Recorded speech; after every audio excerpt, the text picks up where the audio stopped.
Saya kira sulit mengatakan papa kamu masuk neraka dengan mimpi pada tanggal hari kematiannya. Dan kamu orang yang mencari Tuhan. Lalu mimpi yang pertama bercakap-cakap dengan kakaknya, saya kira positif juga. Dengan melihat mimpi yang kedua, maka kita melihat mimpi yang pertama pasti positif. Selamat ya, kamu punya orang tua yang sudah diperkenan masuk Firdaus, sekarang tinggal kamu setia. Ya, jangan mundur, ikut terus. Ini jemaat GSKI MAG ya. Iya. Pasti sudah sering mendengar khutbah LB3 ya. Kita berkemas-kemas.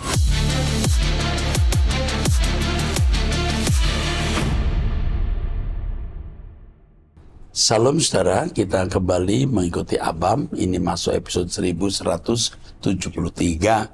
Saya didampingi oleh pendeta Dr. Alvin. Ayo mari kita mulai. Dari seorang wanita usia 80 tahun tinggal di Jawa Timur. Saya selalu mengikuti semua khotbah Bapak yang sangat memberkati dan mengubah hidup saya untuk mempersiapkan diri bertemu Bapak di Yerusalem baru.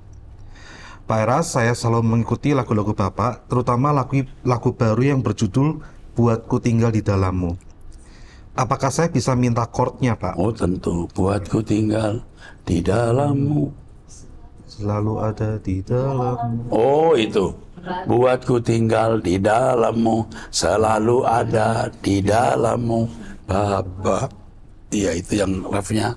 Haus hatiku selalu bersama Yahweh Bapakku. Oke, teruskan. Kemudian bolehkah saya minta syair dan lagu-lagu baru Bapak beserta chordnya? Terima kasih Pak Eras, saya doakan Bapak selalu tetap dalam perlindungan Bapak Yahweh. Oke. Dan tetap semangat ya Pak, karena banyak jiwa masih membutuhkan bimbingan Bapak. Harus dijawab. Udah ya. Baik, kami akan mengirimkan lagu-lagu baru kami dengan chordnya. Oke, teruskan. Berikutnya dari seorang pria usia 64 tahun, sudah menikah, memiliki 3 anak, tinggal di Jawa Timur, jemaat Protestan ya Pak ya? Kesukuan ya. Gereja suku Jawa. Iya. Oke. Shalom Pak, saya tadi pergi ke salah satu gereja GSKI. Di Sutos, Iya di Sutos. Surabaya. Terus. Cucu saya yang tertua diberi sejumlah uang oleh Pak Erastus. Saya tahu Bapak Erastus disesat-sesatkan sudah 5-6 tahun. Kasus yang terakhir, Bapak dibully perihal ucapan miskin, sakit, dan mati oleh orang-orang yang menghalangi suara kebenaran.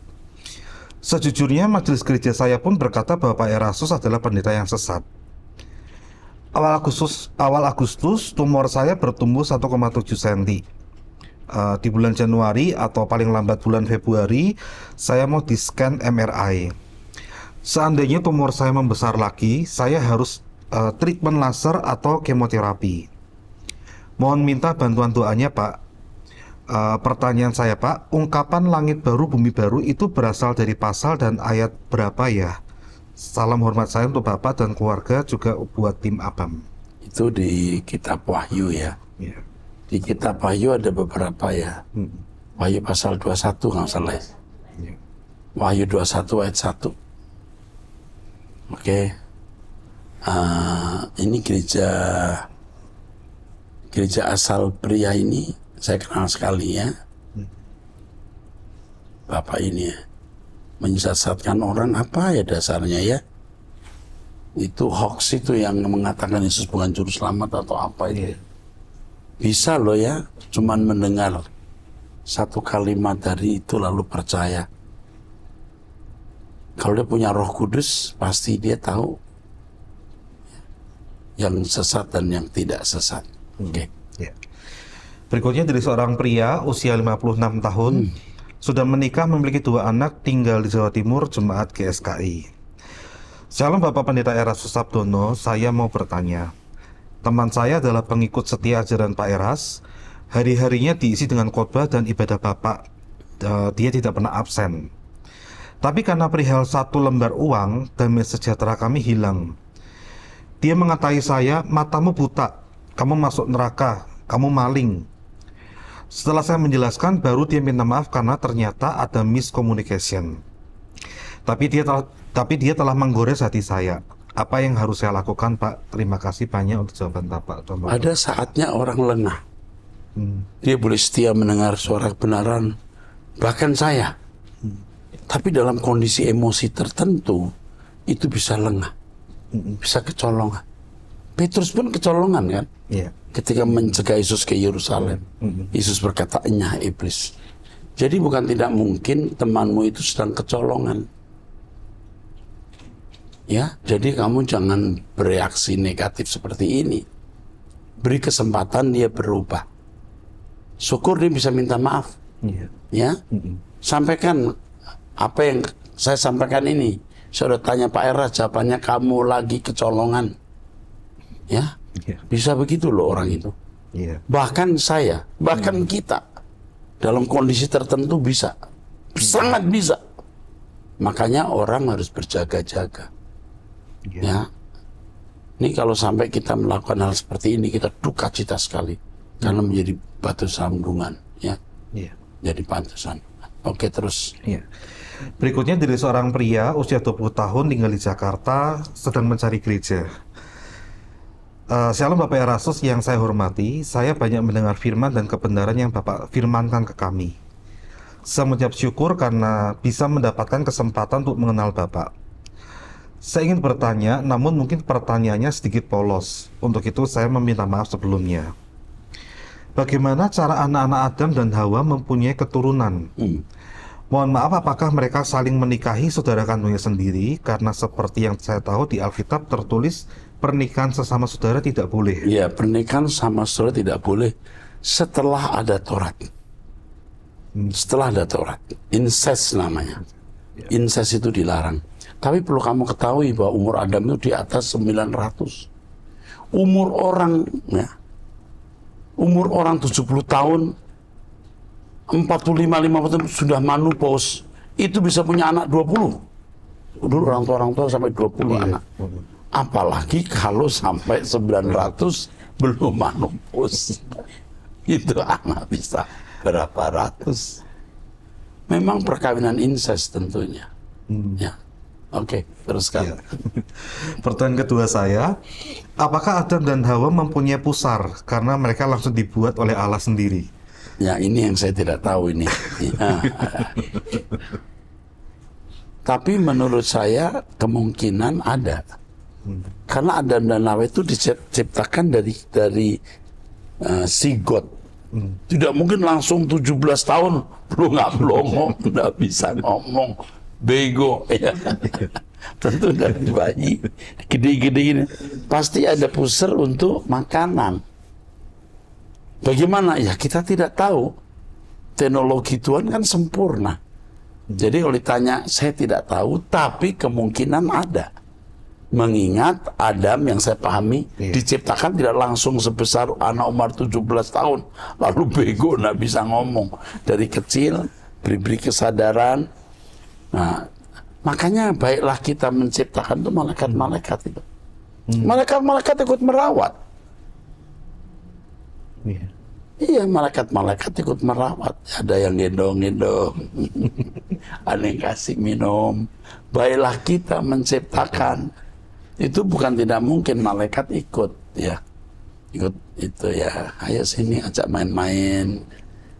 Halo, ini 1 tambah 1, 2. Ya, oke, saya nggak bercanda dan saya serius ini. Maka baiklah kita itu dengan bala tentara Allah, ya. Oke.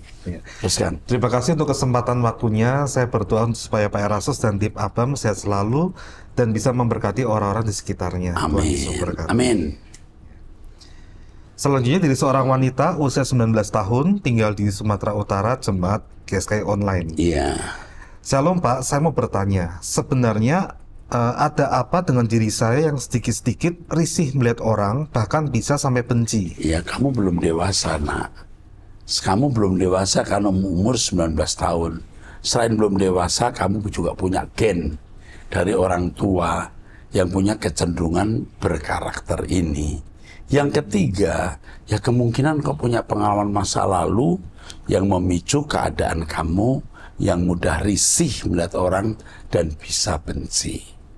Oke.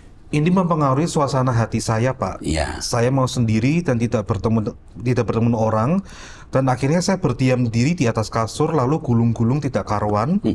Bahkan saya takut saya akan membenci diri saya sendiri nantinya. Iya, enggak perlu begitu. Nanti kamu sakit ya, sakit jiwa maksudnya. Nah perlu. Hidup ini memang begitu. Yang kita hadapi banyak orang yang membuat kita risih, bahkan benci. Belajar mengelola batin, ada manajemen kalbu. Mengelola batin atau kalbu. Bagaimana belajar mengasihi orang yang tidak kita sukai. Nah itu mesti belajar. Kalau kita selalu bertemu orang yang baik, kita tidak bisa belajar mengasihi orang yang tidak layak untuk kita kasih. Kita ketemu orang-orang yang menjengkelkan, yang marah. Di situ kita belajar mengelola batin. Merubah batin kita.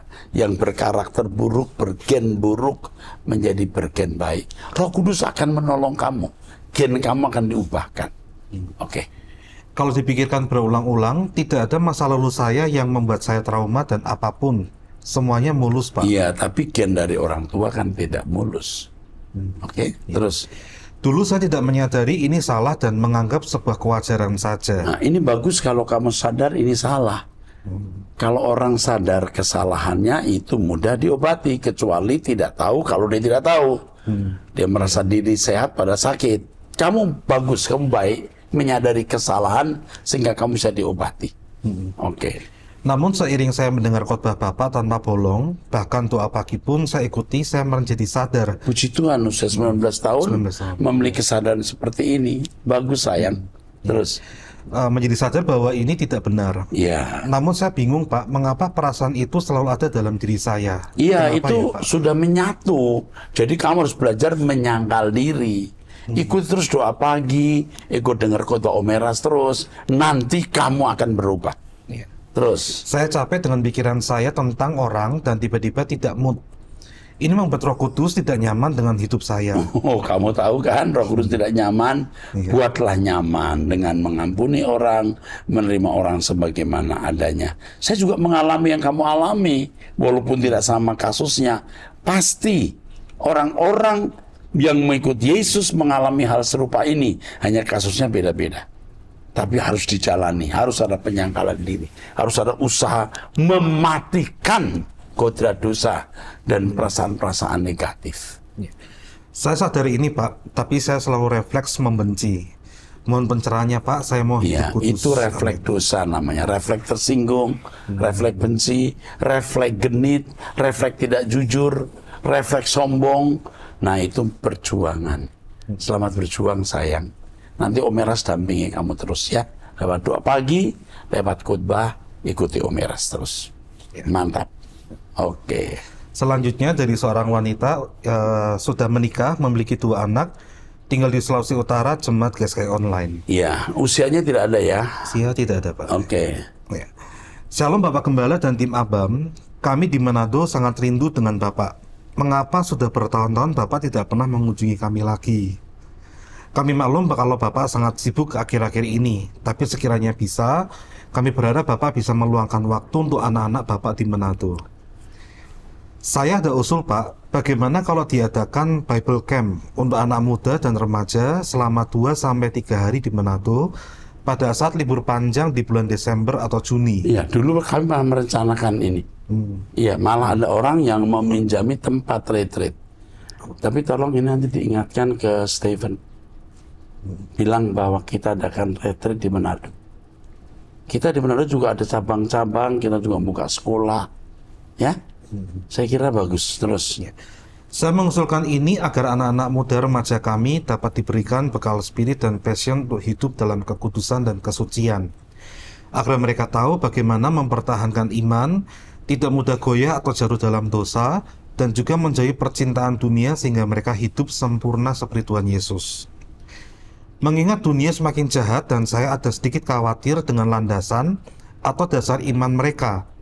Apalagi kami yang jemaat online, seringkali anak-anak tidak fokus beribadah online. Anak saya malah mulai diajak oleh teman-temannya yang dari gereja lain, agar mereka ikut ibadah dengan mereka dan ikut perkemahan dari gereja mereka.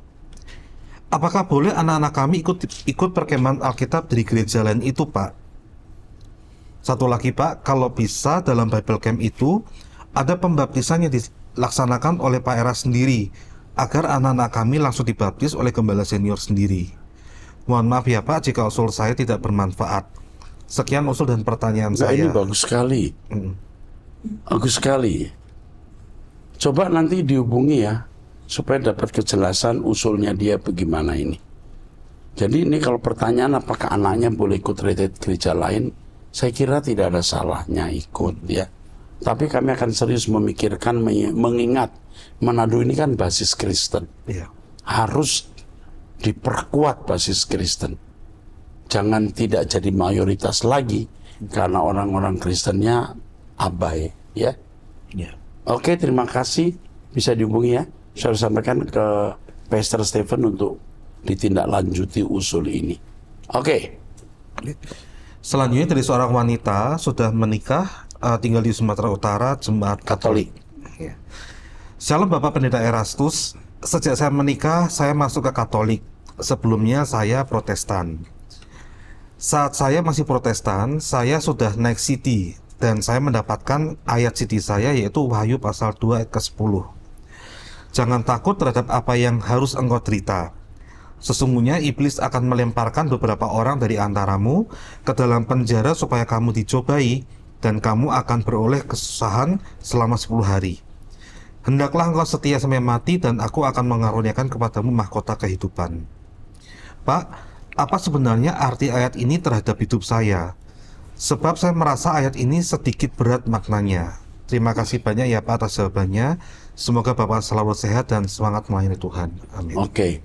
Kalau secara faktual historis, memang pada waktu itu masa aniaya.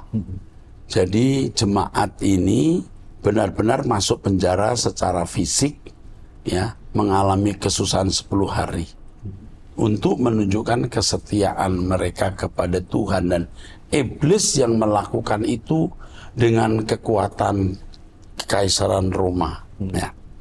Tetapi secara rohani artinya memang kita akan selalu menghadapi tantangan, yaitu kuasa kegelapan yang mau menjatuhkan kita.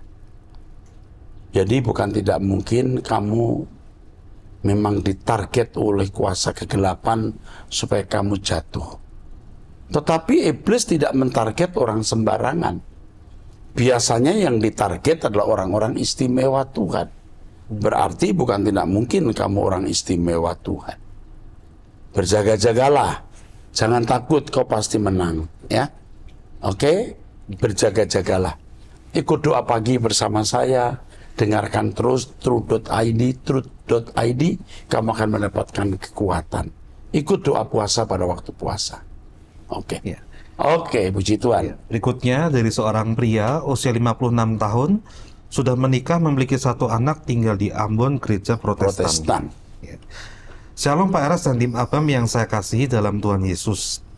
Pertama, saya ucapkan terima kasih yang dalam buat Bapak atas kiriman buku-buku rohani yang telah kami terima dan telah kami serahkan ke pihak lapas anak, Pak. Saya sudah kirim dokumentasi dan tanda terima ke tim Abam di nomor WhatsApp tim Abam yang lain, Pak. Biarlah buku-buku tulisan Bapak menjadi berkat bagi anak-anak yang kami layani. Terima kasih Pak Era sudah mendedikasikan hidup Bapak mengajar sebanyak-banyaknya orang untuk berjuang mengejar kekudusan, menjadi serupa seperti Kristus, sempurna seperti Bapa, sambil berkemas-kemas menuju langit baru, bumi baru. Tetap kuat, semangat, dan jaga kesehatan ya Pak. Kami doakan Bapak selalu. Bapak Elohim Yahweh memberkati Bapak, keluarga, dan tim Abam. Ya, ini fotonya juga dicantumkan ya. Iya. Waktu serah terima. Kepada Bapak yang mengirimkan WhatsApp ini, saya sampaikan jika ada yang dibutuhkan yang lain, jika itu untuk pelayanan di penjara, kami dukung, kami bantu, kami mendampingi Bapak, mensupport Bapak. Oke, hubungi kami jika ada yang kami bisa bantu. Hubungi kami jika ada yang dibutuhkan dan kami bisa membantunya. Oke, dan berkatnya. Berikutnya dari seorang wanita usia 32 tahun, belum memiliki anak, sudah menikah, tinggal di Banten, jemaat Protestan. Shalom Pak Eras, dulu saya pernah bertanya dan Pak Eras sudah menjawab di episode 982. Penanya perihal suami. Perihal suaminya yang penyuka sesama jenis. Penanya ingin berpisah dan pulang ke Jakarta. Waktu itu Bapak menjawab, kamu belum dewasa, tenang dulu, lebih baik diam dan berdoa. Ya. Saya mau menanyakan perihal perceraian. Bolehkah Pak, karena suami tidak bertanggung jawab dalam memberi nafkah lahir setahun lebih dan nafkah batin mulai dari nikah. Sekarang usia pernikahan jalan 5 tahun. Alasannya tremor dengan saya. Saya juga pernah menemukan obat-obatan seperti minyak urut, obat bius, dan obat pil kapsul yang manfaatnya untuk organ vital laki-laki. Oke, sampai di sini saya harus break dulu. Waktu kamu tanya pertama belum sampai ini. Belum, kamu hanya bicara suami penyuka, kamu lebih tenang, lebih baik diam dulu. Lalu pasti dibukakan bahwa kamu menemukan suamimu seperti ini. Jadi seorang penyuka jenis itu juga bisa melakukan hal-hal yang seperti hubungan suami istri tapi dengan sesama jenis ya. Iya. Tunggu sebentar. Ini yang saya mau pelatih tidak memberi nafkah lahir dan batin sejak nikah. Alasannya tremor, berarti mungkin belum hubungan seks. Jika benar-benar demikian, kamu tidak salah kalau kamu meninggalkan dia. Tapi sementara digantung dulu, bisa. Bisa long distance dulu, lalu melihat perkembangannya.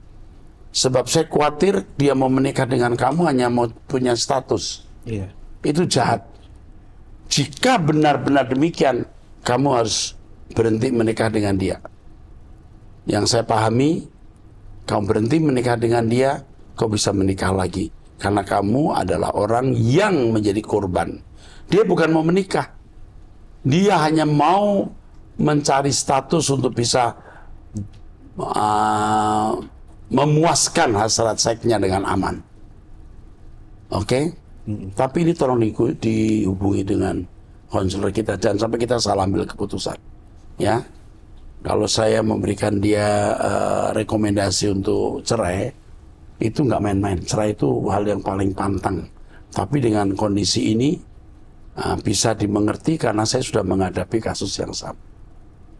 Bukan kasus saya ya, kasus orang.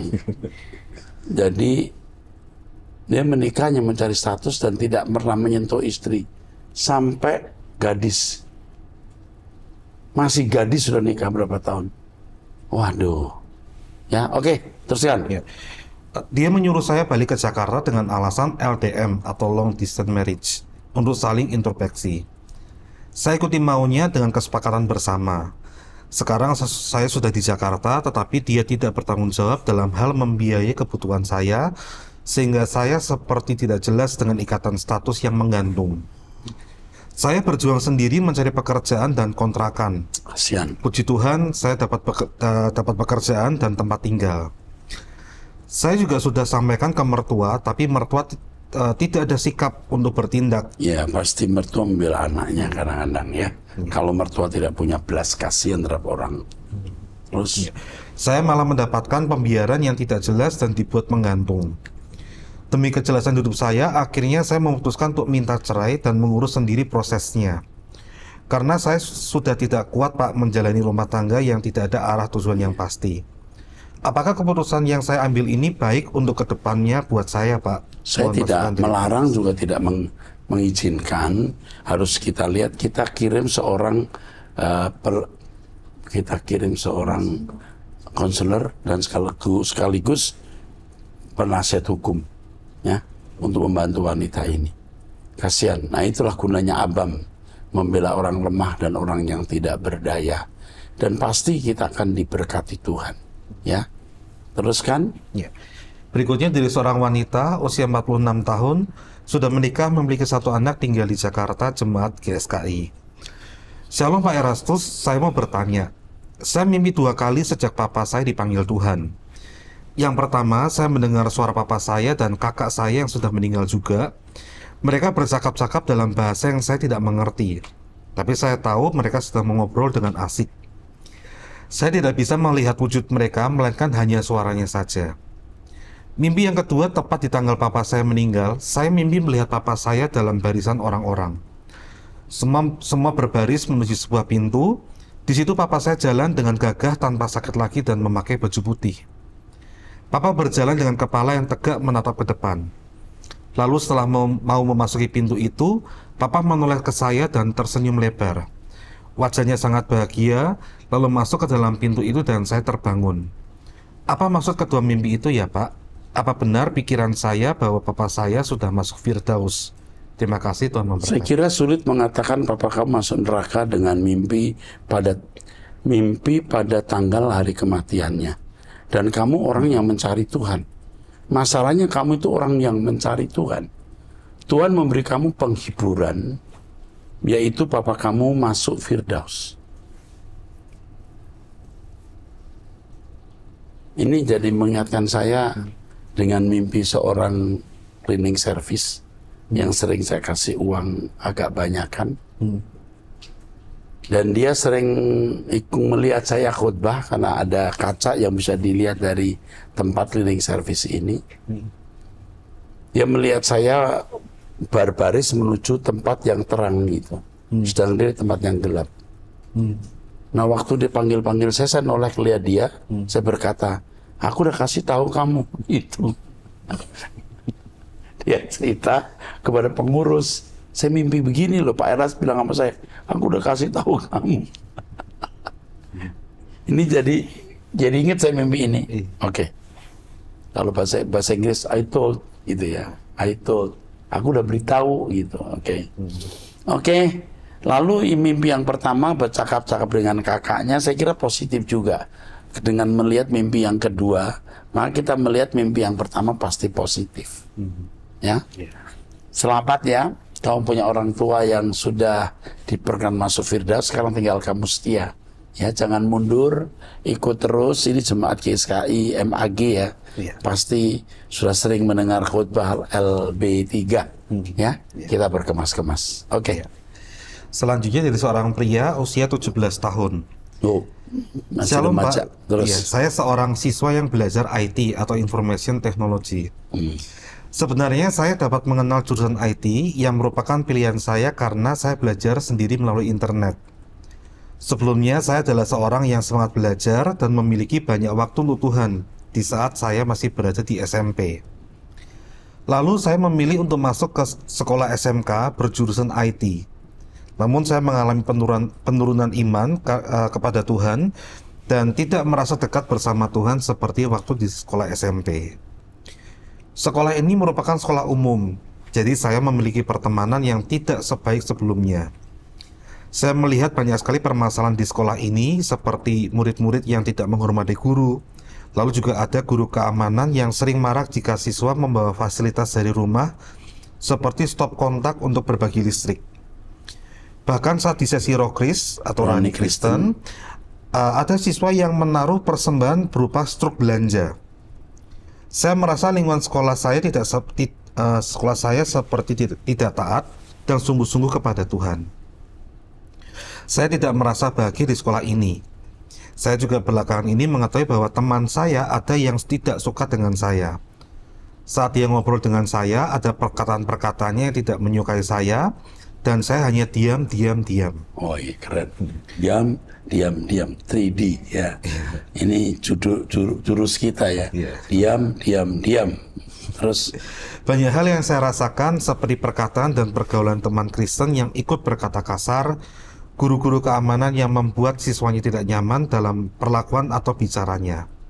Jadi Pak, apakah saya harus pindah ke sekolah SMA Kristen karena keadaan tidak nyaman ini? Atau sebaiknya saya pertahankan? Terima kasih Pak, Tuhan Yesus memberkati. Kamu masuk sekolah Kristen pun juga belum tentu baik. Belum tentu. Ada yang baik, tentu juga ada yang buruk. Jadi yang penting bagaimana kamu membentengi diri terhadap pengaruh luar dan membatasi diri terhadap pergaulan. Kamu just friend tapi juga tidak menjadi close friend.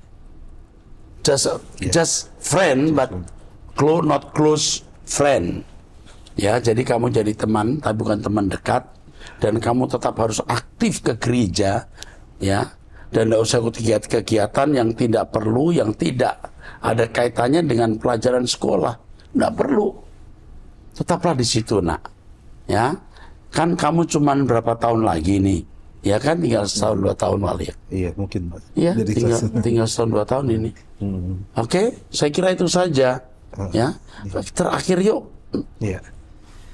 Selanjutnya, seorang wanita usia 40 tahun sudah menikah, memiliki 2 anak, tinggal di Jakarta. Iya, Jemaat mantap. GSKI. Ya, Shalom Pak Eras dan tim yang dikasih Bapak.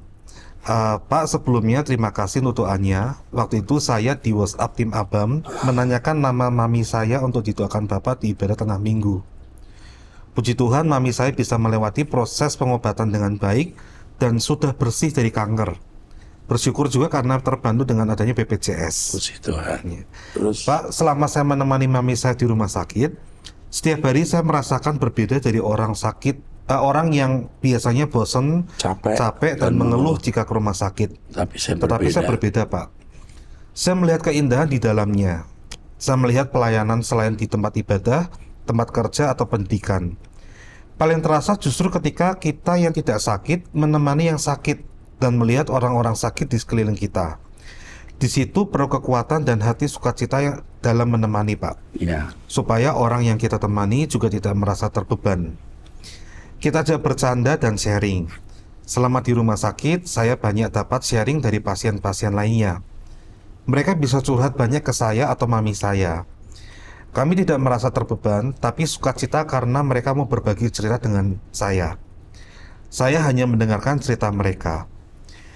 Pernah saya bawakan barang yang mereka butuhkan, kebetulan masih baru dan belum terpakai, seperti bantal, termos, buah-buahan.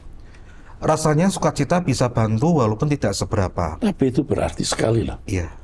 Jadi memperhatikan pasien lain itu, kita sendiri punya keluarga sakit, tapi kita bantu orang lain. Itu goresannya mendalam sekali loh. Benar. Iya. Termos atau apa yang ini, apa namanya? Tumbler. Itu berarti tumbler harga 150.000, goresannya bisa 3, 4, 5, 6 tahun dadak. Atau 10-15 tahun, atau yang tidak akan pernah terlupakan. Jadi memang ini kesempatan menjadi kesaksian, menjadi kesaksian di rumah sakit itu. Terus, Ya. Pak, apakah mendengarkan orang bercerita itu talenta? ya, Karena sampai hari ini saya masih bingung talenta saya sebenarnya apa. ya, mendengar itu talenta. Orang bicara, kita mau dengar orang cerita, itu mengurangi beban dia. Iya, betul. Ada orang yang sanggup mendengar banyak, ya. Iya. Oke, terus. Saya rindu sekali mengaplikasikan talenta yang Tuhan berikan untuk saya persembahkan baginya sampai akhir hidup saya. Nah, kamu bisa jadi seorang yang memiliki talenta konselor. Oke, terus. Pak, mohon doa supaya saya bisa melihat dengan jelas apa yang Tuhan mau saya lakukan dalam hidup di bumi ini. Terima kasih Pak Eras dan tim, God bless you. Coba ditelepon, ini bisa dilatih jadi konselor. Iya. Ya, suruh sekolah lagi kalau perlu, ya. Dia punya 2 anak, dia bisa menjadi, ini jemaat GSKI soalnya. Iya. Siapa tahu bisa jadi konselor yang baik. Dari kesaksiannya menunjukkan dia punya kepedulian terhadap orang. Oke, senang sekali mendengar kesaksianmu, ya. Senang sekali mendengar kesaksianmu, Naomi. Nanti satu kali kita pasti bertemu. Kalau kamu di GSKI di Jakarta, pasti ketemu saya. Kamu kenalin, temuin saya. Cegat saya, berkata, Pak, saya Naomi. Dan saya akan ingat nama ini, Naomi. Sebab ini dengan Ruth ini satu. Naomi, ya. Naomi itu mertuanya Ruth, ya. Mertuanya Ruth. Kalau bilang Naomi, oh, kamu pasti ini nih, mertuanya Ruth nih. Oke, sampai jumpa di episode yang akan datang. Tuhan berkati.